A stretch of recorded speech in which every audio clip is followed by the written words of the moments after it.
You've lived a great life and done well for yourself. But what mark will you leave on the world? How will you inspire future generations? Stan Miller and Katie Beth Hand have helped thousands of people answer exactly those questions. If you've ever wondered, what will be my legacy? You're in the right place. Welcome to the Your Life, Your Legacy podcast. Now, here are your hosts, Stan and Katie Beth.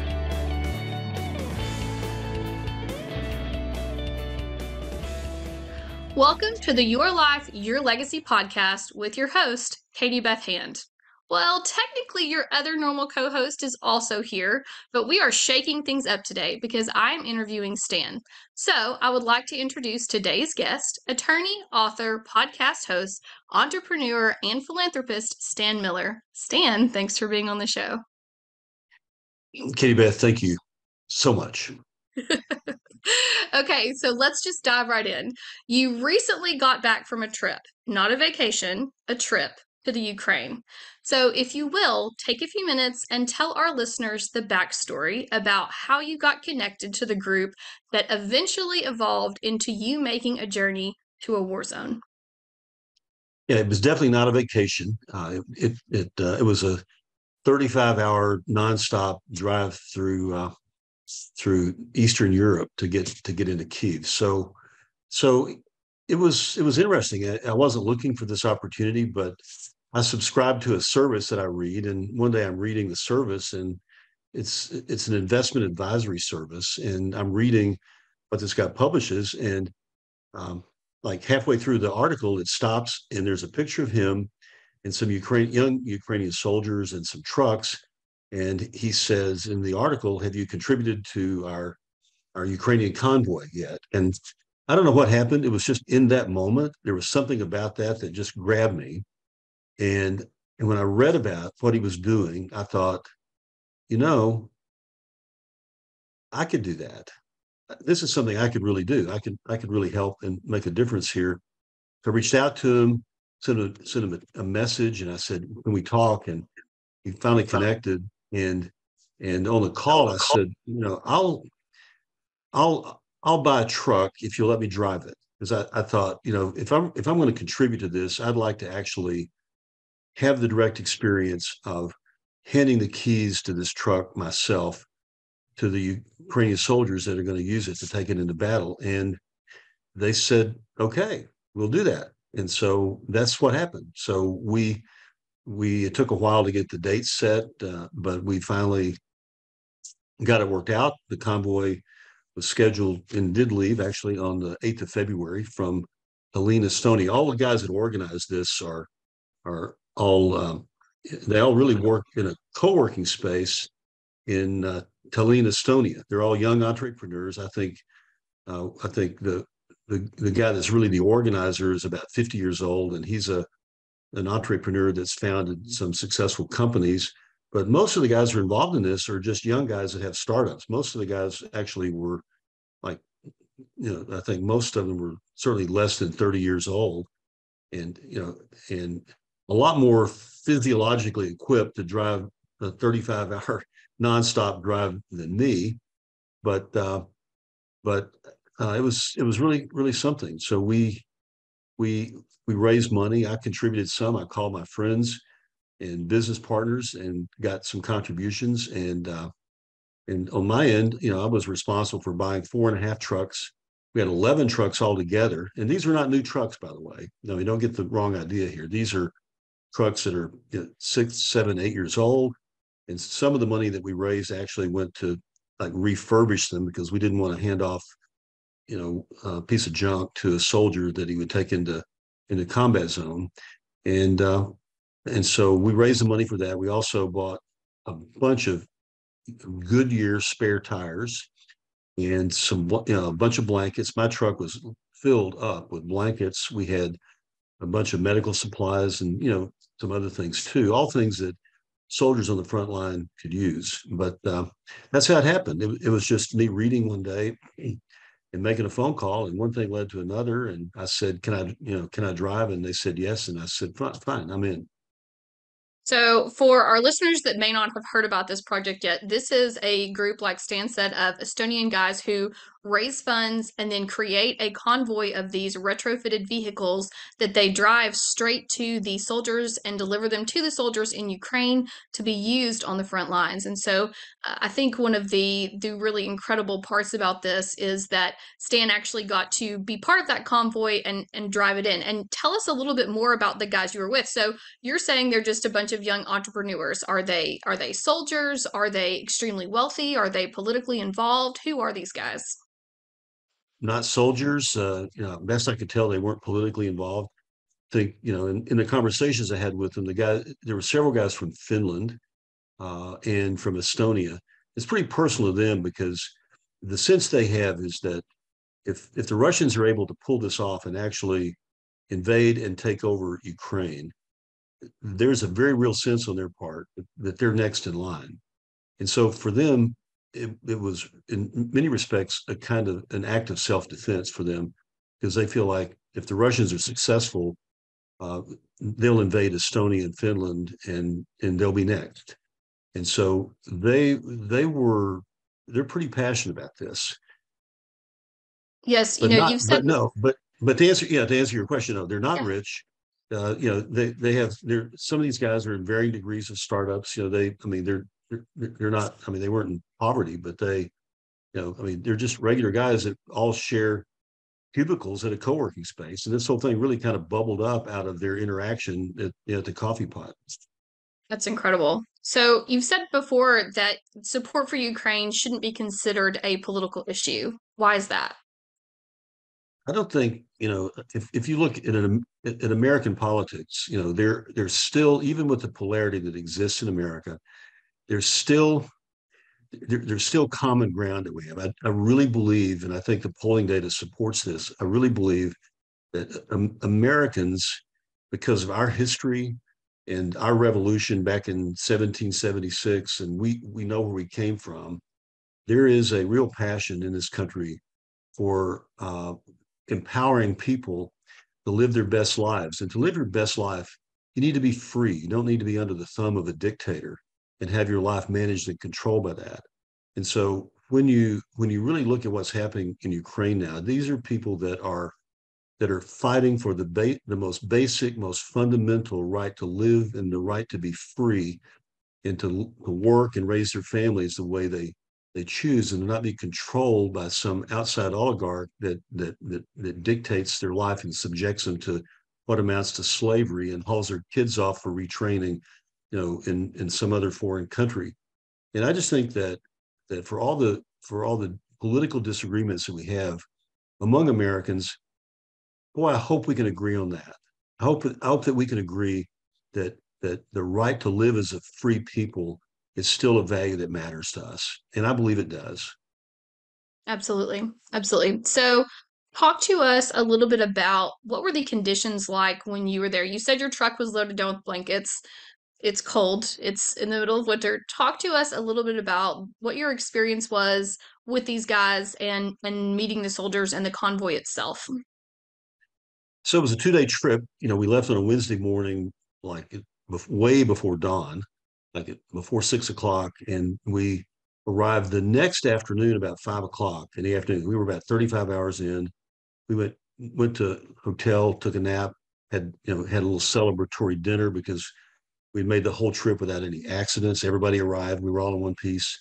We celebrated that, and then the next morning, we all gathered at a parking lot where we had parked all the trucks.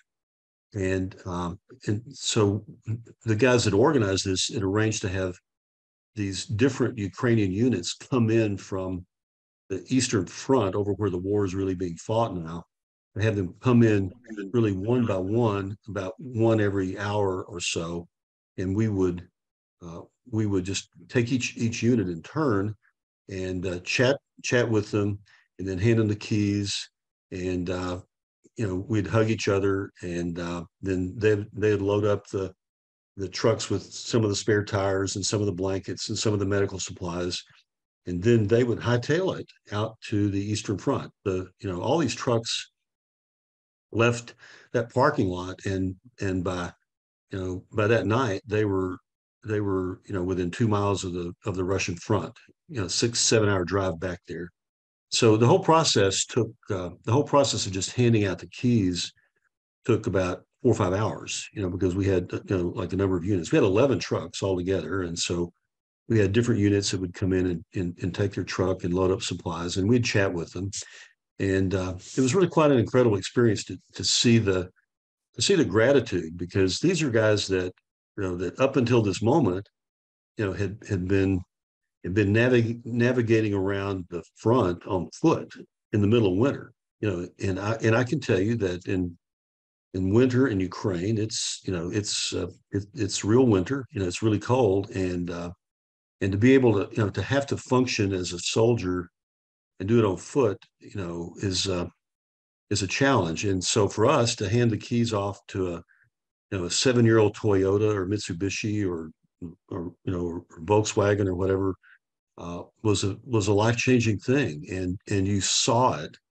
It was so visible in their faces. I mean, sometimes there were tears. Sometimes the guys were really working to hold back tears, but there was always just this incredible sense of gratitude about something that for them was really, really life-changing. What was from your entire trip? What would you say the most difficult part of the trip was? What was the most difficult moment for you?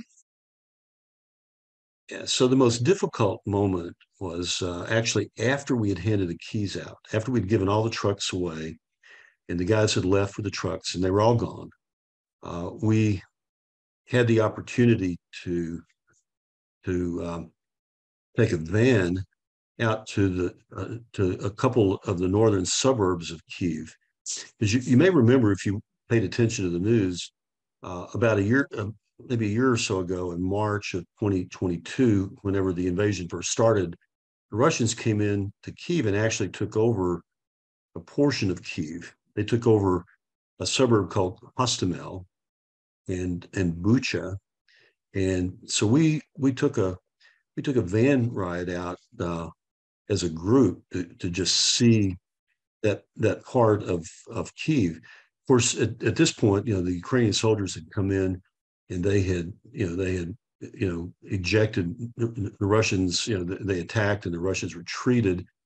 But we had the opportunity, if you call it an opportunity, to see what the Russians had done to these communities, to see the impact that these rockets had. These were rockets that were deliberately, purposefully fired into apartment buildings, and that just destroyed the apartment buildings where these people lived and raised their children. I drove by playground that the Russians had attacked. They had dropped a rocket into a playground, and so there was all this playground equipment that was just mangled and blown up. I got to see that, and then we went from Hostomel. We went to Bucha. That was probably, I would say, for me, it was probably the most challenging moment, because there we visited this really beautiful Ukrainian Orthodox church, but behind the church there was a plot of ground, maybe 3 or 4 acres, and what the Ukrainians discovered when they kicked the Russians out is that there was a trench that had been dug, and the Russians had just filled it up with the bodies of civilians, women and children, and just buried them under dirt. There was, these are civilians that the Russians had just killed, because when the Russians came in, they thought they would win this war in about 3 days, so they didn't really bring enough food, enough rations for soldiers. And so after they ran out of food, their whole approach to this was to just go kill civilians and take their homes and take their food. And they just buried these bodies in a trench and just covered them up with dirt. So Bucha's a town, a lot of people that may be familiar, because it did make the news. Probably one day, hopefully, there's going to be a war crimes trial, and the people that were responsible for that, hopefully will be held to account. But being there and actually witnessing that was was really was I would say a personal emotional challenge. I've never seen anything like that ever in my life. Absolutely. So the entire journey was rough. Obviously, financially it was expensive. Emotionally, it's very difficult, and then physically very difficult as well. Through all of that, was there a moment that you had where you thought, "Man, all this was worth it. It was hard, but it was worth it." Yeah, so yeah, there were several of those moments actually. Handing the keys off to these soldiers that were so appreciative. Like every time we would do that, it was like, yes, I'm glad I did this. It was worth all the money it cost, all the time it cost, and all the staying up for 48 hours, whatever. But one moment really comes to mind, and it was a moment that happened when we were still en route. We were on our way down, on our way to Kiev. We were probably, I'm guessing, maybe 5 or 6 hours out of Kiev, and we stopped. Our entire convoy pulled into a gas station for refueling. And of course, there are 11 of us, 11 cars. We had 19 drivers, but 11 cars, all painted up in military camo. So we were really obvious. So when 11 of these trucks, not cars, but trucks, pull into a gas station, I mean, it's noticeable. And so this was on Thursday afternoon. I'd been driving for like, I don't know, 30 hours at this point, and I'm at the coffee machine getting coffee, and a Ukrainian guy that just happened to be in the store walks up to me, and he doesn't say anything to me, but he hands me his cell phone.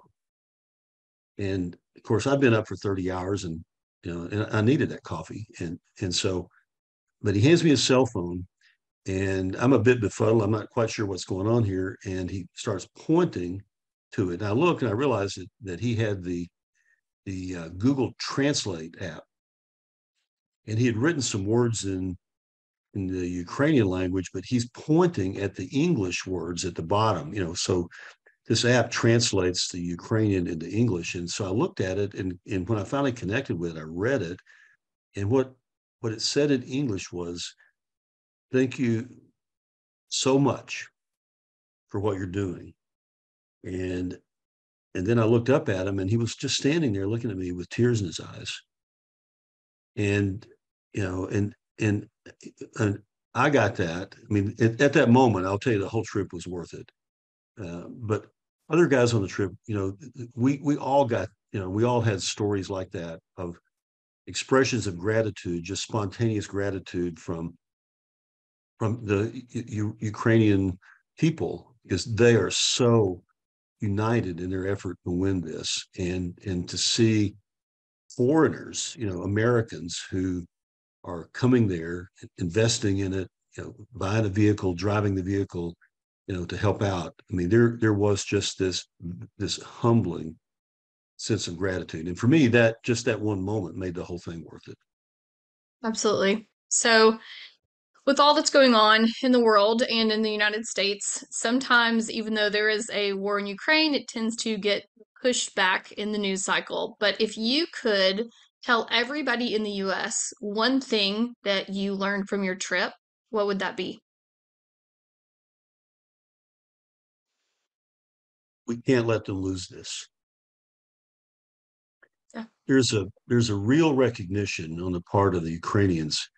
I mean, there's a real gratitude for what Western Europe's doing, but when you actually have deeper conversations with the Ukrainians, there's a recognition that, but for the support of the United States, this war would be over and they would have lost. And so my hope is that is that Americans will remember where they came from, remember the help we got from foreigners whenever we were fighting our revolution. None of us were alive whenever that was happening, but you read history, I mean, the U.S. would never have won the Revolutionary War if we had not had the help of people from other countries, and in that case, the French were really quite instrumental. So I think it's our turn now. And I think this is an opportunity for us to really stand for something, to really stand up and say, not just as a government sending rockets and tanks, but as individuals standing up as people, uh, and extending whatever we can do, making whatever contribution we can make to say to these individual Ukrainians, this is our war too. We're with you. We are with you on this, and we're going to be with you, and we're not going to let you lose this. If the Ukrainians lose this war, there will be this very dark cloud that will settle over the world, and the consequences of that will be, for me, are really unthinkable. And so we just simply cannot let that happen. Absolutely. Before we move on to the final big question that I have from you, there's another story that I loved that I want you to tell. So tell our listeners the story about while the journey in itself wasn't smooth or easy, your car had a breakdown. So tell them that story. We did, yeah. We had a breakdown, and my car, of the 11 cars, my car was the only one that broke down, and we had some kind of a problem with the emission control system. I mean, this car had like 80 or 90,000 miles on it. And so it started choking on me, and pretty fast, actually. And so I was able to pull off the highway just in the nick of time. A couple of guys that were drivers in our convoy were actually mechanics. And so they come up and they start looking at it and see what's wrong. And they weren't quite sure what was wrong with it. But while we're standing there on the side of the road, and by this time we were well into Ukraine. A car pulls up, and this guy gets out of his car and comes up, and he starts speaking in Ukrainian to our mechanics. I didn't understand any of this, but it turns out what he was saying is, "I'm a mechanic. Can I help?"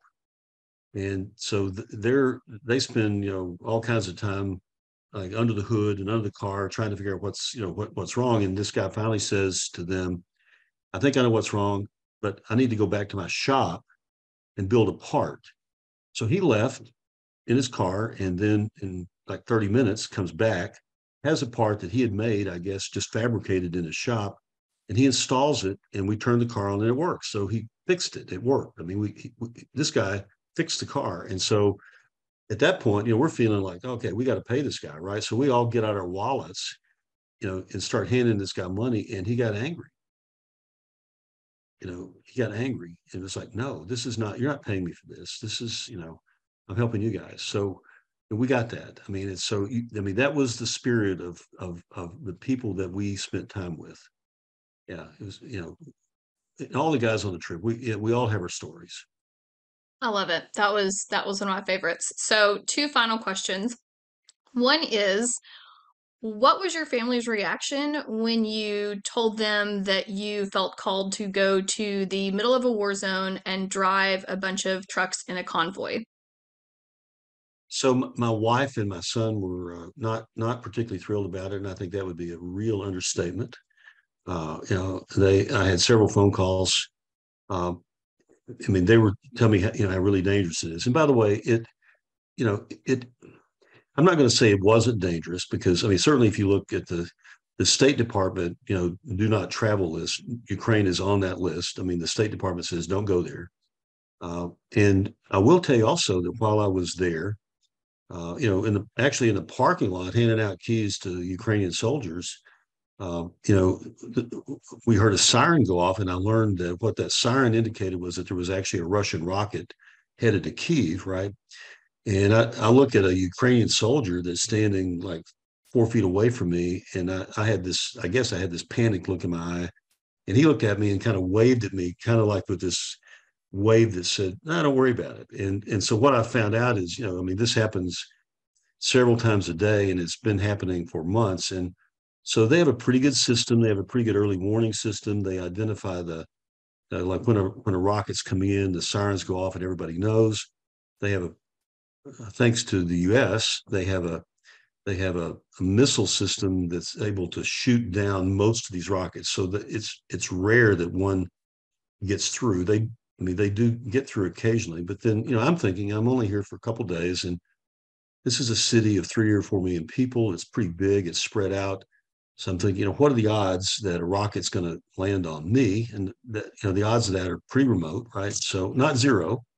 That was kind of how I looked at it. My family looked at it. They were a bit more panic stricken about it. My wife threw a big party the night before I left, and she called it my going away party. And it was all built around the premise that I'm going away and not coming back. So yeah, it took. It was. It was not. I mean, there were some tense days there, but I just felt like I don't know exactly. I felt like this is something I need to do. It was an important statement for me to be able to make, because I wanted, I mean, I could have just written a check and, and bought stuff, right? But I really wanted to actually be there and look at the guy I'm handing the keys to. And so it was worth it. I'm glad I did it. And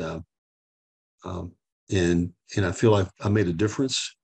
And I'm hoping that that what I did can inspire other people to figure out their way to make a contribution. I mean, gosh, the need's incredible. I mean, the number of trucks these guys need is like dozens of times what we've been able to provide. But every little bit helps, and every guy we can help, it matters to him.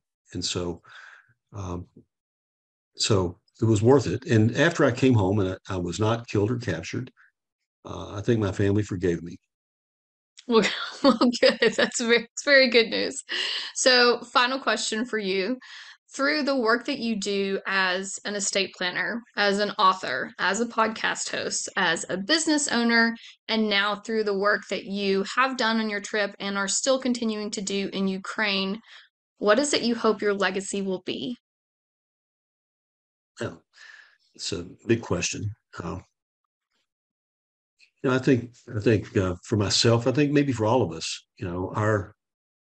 the purpose in our lives really has to be to do what we can to empower other people to live their best life. As a person of faith, I think what Jesus said has really resonated with me, that if you want to gain your life, you have to lose it. And the way I understand that, what I believe he was saying when he said that, is that if you want to gain your life, if you want to live a good life, a happy life, a great life, you need to give it away in service to others to make the lives of others better.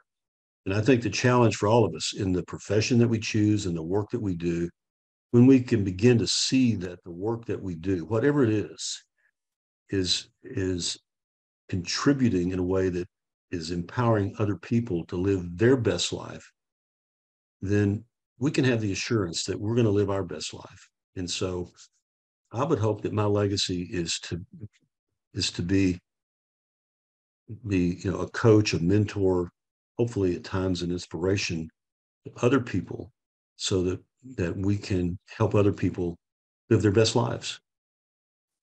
I love that. Absolutely. Well, everybody, thanks for listening. This is the Your Life, Your Legacy podcast with your host, Katie Beth Hand, and our guest today was Stan Miller. For more information on how to get involved in this mission that we've been discussing today, to see photos and videos from Stan's trip, or to donate, visit carconvoy.org. Stan, thank you so much for joining me. Thank you, Katie Beth. Thanks for listening to the Your Life, Your Legacy podcast with Stan Miller and Katie Beth Hand.